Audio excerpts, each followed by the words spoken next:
But experts are warning that even if the war ends right now, it could take several months, even years, for oil production in the region to recover. Some of the larger oil fields and refineries stop producing oil, and they have to take time to restore full production. Adriana Daub is here to break down how this could impact, a jet fuel crisis this summer. Absolutely. Well, Chris, the impact is already here. We're seeing those jet fuel costs rise, and this will not stop. Airlines in the U.S. and abroad are quickly reacting to this.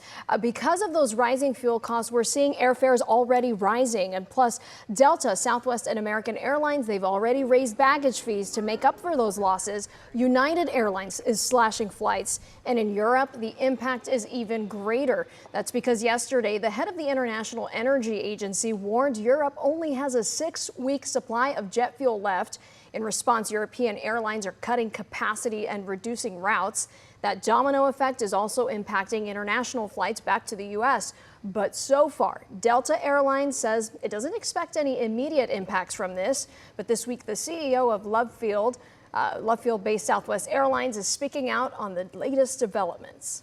I'm focused on what we can control. We don't control the war, we don't control fuel prices, but if input costs come up and they stay there, just like any other industry where supply chain costs rise, the fares will have to adapt, and therefore that'll affect the consumer.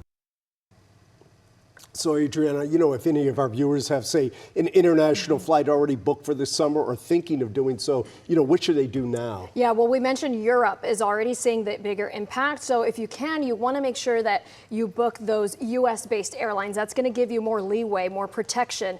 And then you want to give yourself flexibility. So that means you should book refundable tickets. We know those aren't always the cheapest, but this is so important. It gives you that layer of protection like we mentioned. And this part here is key. Get travel insurance. We know it costs more. It's not fun to do, but if anything goes wrong, it's that protection. You want to be able to get your money back. Yeah, in times of uncertainty, maybe you buy a little bit more insurance than you would in normal times. Yeah, and I've got a Euro summer vacation coming up, so we don't want any problems. No. Well, hopefully yours will come off without a hitch. All right, Adriana, thanks so much.